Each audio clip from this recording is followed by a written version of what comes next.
तो दोस्तों, आज की स्टोरी है सौतेली बेटी की इज्जत। यहाँ पर शांति बड़बड़ाते हुए कहती है, अरे ओ करमजली, कहाँ मर गई? अपनी माँ को तो जन्म लेने के कुछ दिन बाद ही खा गई, अब क्या मुझे भी खाकर मारने का इरादा है? जब देखो तब मेरा खून पीती रहती है। तभी शांति का पति राम बाबू कमरे से निकलते हुए बोलता है, अरे भाई क्या हुआ? तभी शांति बोलती है, होगा क्या, देखो तुम्हारी लाडली को शाम 5 बज रहे हैं और पता नहीं महारानी कहाँ है। तुम भी ना शांति, अरे तुम्हारे माँ बाप ने इतना प्यारा नाम रखा है तुम्हारा शांति, और तुम हो कि कभी भी अपने आप को शांत नहीं रखती हो। राम बाबू मुस्कुराते हुए कहने लगे, तुम तो बस करो जी, अब ज़्यादा मेरा दिमाग मत खाओ। मैं ही शांति अपनी बात पूरी कर पाती है। उसकी नज़र अंदर आती सुधा पर पड़ी। कहाँ गई थी महारानी इतना देर से? शांति ने गुस्से में सुधा को देखते हुए कहा। वह बोलती है, माँ मैं सुधा अभी अपनी बात पूरी ही कर पाती कि बीच में ही शांति बोल पड़ी। मैं क्या लगा रखी है, दिखता नहीं है? शाम के 5 बज चुके हैं, सबके चाय पीने का समय हो गया है। अब जाओ, मुझे घूर घूर कर क्या देख रही है? रसोई में जाकर सबके लिए चाय बना। शांति गुस्सा से सुधा की तरफ देखते हुए कहा। हाँ माँ, मैं अभी बनाकर लाती हूँ, सुधा कहते हुए बोली और जल्दी से सीधे रसोई में चली गई। गैस पर चाय बनाते हुए सुधा सोचने लगी कि उसकी माँ क्या मरी, उसकी तो जैसे दुनिया ही उजड़ गई। अगर आज उसकी माँ होती तो क्या आज उसे यह सब कुछ सहन करना पड़ता जो वो सहन कर रही है? यही सोचते हुए उसकी आंखों में आंसू आ गए और वह ख्यालों में खो गई। जब सुधा 2 महीने की थी तो एक दिन उसकी माँ निर्मला उसे प्यार से सुला रही थी कि अचानक बाहर बादल गरजने और बिजली कड़कने की आवाज़ आने लगी।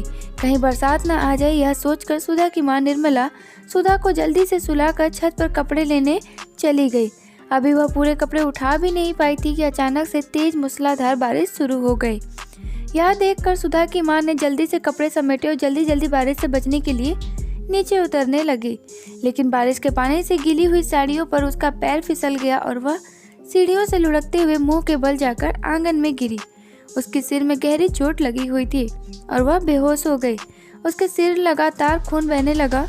बारिश में वह बेहोश पड़ी रही। जब कुछ समय बाद बारिश बंद हुई तो सुधा की दादी यह सोचकर बाहर निकली कि बारिश अभी अच्छी से थमी है या नहीं, चले बाहर जाकर देखते हैं। तो सीढ़ियों के पास बेहोश पड़ी निर्मला को देखकर चीख पड़ी। उसकी चीख सुनकर सभी घर वाले वहां आ गए। निर्मला के सिर में अभी भी खून बह रहा था और वह बेहोश थी। सुधा के दादा ने आसपास के लोगों से मदद मांगी, सुधा की मां को अस्पताल पहुंचाया और किसी तरह सुधा के बापू ऑफिस में खबर भिजवाई। जब सुधा के बापू राम बाबू ने यह खबर सुनी तो घबराते हुए दौड़कर अस्पताल पहुंचे।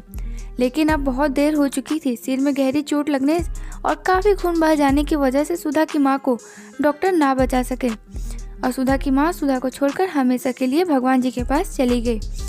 निर्मला के इस तरह मर जाने से सभी घर वाले बेहद दुखी थे। राम बाबू तो अपनी पत्नी के चले जाने से जैसे सदमे में चले गए थे। सभी आस पड़ोस के लोग और रिश्तेदार सुधा को देखकर दुखी होकर कहते, बेचारी मासूम बच्ची अभी अपनी माँ को ठीक से पहचान भी नहीं पाई थी कि भगवान ने उसकी माँ छीन ली। सभी लोग सुधा को दया की दृष्टि से देखते थे। सुधा की माँ निर्मला का अभी वारवा भी नहीं हुआ था कि सुधा के बापू राम बाबू की मुंह बोली बुआ यानी सुधा के दादा की मुंह बोली बहन ने सुधा के बापू की दूसरी शादी की चर्चा सुधा के दादा दादी से चला दी। उसकी बात सुनकर सुधा की दादी दुखी होते हुए बोली, जीजी अभी तो निर्मला बहू को मरे हुए महीना भी नहीं हुआ है, इतनी जल्दी कैसे? सुधा की दादी की बात अभी पूरी ही नहीं हुई थी कि राम बाबू की मुंह बोली बुआ बोली, भाभी आप भी हद करती हो। अरे भाभी, औरत तो मर्द की पैर की जूती होती है और जब जूती टूट जाए तो बिना देर के दूसरी नई जूती पहन लेनी चाहिए। अरे अगर निर्मला बहू हमें छोड़कर चली गई, इसका मतलब यह तो नहीं है ना कि हमारे लल्ला की ज़िंदगी वीरान हो गई।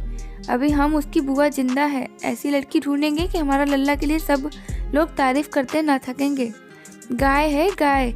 यह कहते हुए राम बाबू की बुआ ने अपनी पल्लू से अपना चेहरा पहुँचा और लंबी सांस लेकर बोली, भाभी निर्मला बहू के जाने का दुख जितना आप सबको है उतना ही हमें भी है, लेकिन भगवान की मर्जी के आगे किसकी चलती है। फिर राम बाबू की बुआ सुधा के दादा की तरफ देखते हुए बोली, भैया जरा इस मासूम सी बच्ची की तरफ देखो, अरे इसे भी तो माँ की ज़रूरत है। जानते हैं कि आप दोनों इसके दादा दादी हैं और इसका अच्छे से ख्याल रखोगे, लेकिन कब तक? कभी न कभी तो इसे माँ की ज़रूरत होगी, कभी न कभी तो हमें लल्ला के शादी के बारे में सोचना होगा। और अभी हमारे लल्ला की उम्र ही क्या है, खेलने कूदने की उम्र है। बेचारे को अभी तो इस उम्र में लड़कों की तरह हमारे लल्ला को भी अपनी बीवी की कमी महसूस होगी। इसलिए मैं कहती हूँ भैया कि आप इस रिश्ते के लिए हाँ कर दीजिए, और इतना अच्छा रिश्ता हमें फिर नहीं मिलेगा। लड़की बहुत ही अच्छी है, इस नन्ही सी जान को अपनी सगी से भी बढ़कर प्यार करेगी। हाँ हाँ बाबू, बुआ ठीक कह रही है। अरे जितना जल्दी हो सके राम बाबू भैया की शादी कर दो, सुधा की बड़ी बुआ ने पास बैठते हुए कहा। हाँ बाबूजी, और बुआ की बात से भी मैं भी सहमत हूँ। आखिर निर्मला भाभी के जाने का दुख हम सबको है, लेकिन इसका मतलब यह थोड़ी ना है कि हम सब जीना ही छोड़ दें। और वैसे भी घर और वंश बेटे से चलता है। निर्मला भाभी छोड़कर बेटी गई हैं, तो राम बाबू भैया का विवाह तो करना ही है। जब विवाह करना है तो देरी किस बात की। सुधा की छोटी बुआ ने भी उनके पास बैठते हुए कहा। सुधा के दादा और दादी सबकी बात सुनकर निरुत्तर हो गए, क्योंकि वह भी मन ही मन में यही चाहते थे, और सबको राम बाबू की बुआ की बात माननी पड़ी और बुआ द्वारा बताए गए रिश्ते को स्वीकार कर लिया। राम बाबू तो इस शादी के लिए तैयार नहीं थे। वह तो बेचारे अभी अपनी पत्नी के जाने में गम से उतरे भी नहीं थे कि दूसरी शादी कैसे कर सकते थे। लेकिन इस ज़माने में अपने माँ बाप के आगे बेटा बेटी कुछ नहीं बोलते, तो जो माँ बाप कहते वही मानना पड़ता। उसी तरह ना चाहते हुए भी सुधा के बाबू राम बाबू ने अपने माँ बाप की मर्जी के आगे घुटने टेक दिए और ना चाहते हुए भी इस रिश्ते के लिए हाँ कर दी। निर्मला के मरे हुए अभी 1 महीना भी नहीं हुआ कि सुधा के बापू का रिश्ता तय कर दिया गया, और सुधा की माँ के मरे हुए 2 महीने बाद उसकी शादी कर दी गई, और शांति सुधा की सौतेली माँ बनकर इस घर में आ गई। तो दोस्तों, आपको ये स्टोरी कैसी लगी कमेंट करके ज़रूर बताइएगा। अगर आप इसका पार्ट 2 सुनना चाहते हैं तो प्लीज़ एक बार कमेंट करिएगा, और वीडियो पसंद आए तो वीडियो को लाइक करिएगा, शेयर करिएगा, और अगर आप मेरे चैनल पर नए हैं तो मेरे चैनल को सब्सक्राइब ज़रूर करिएगा।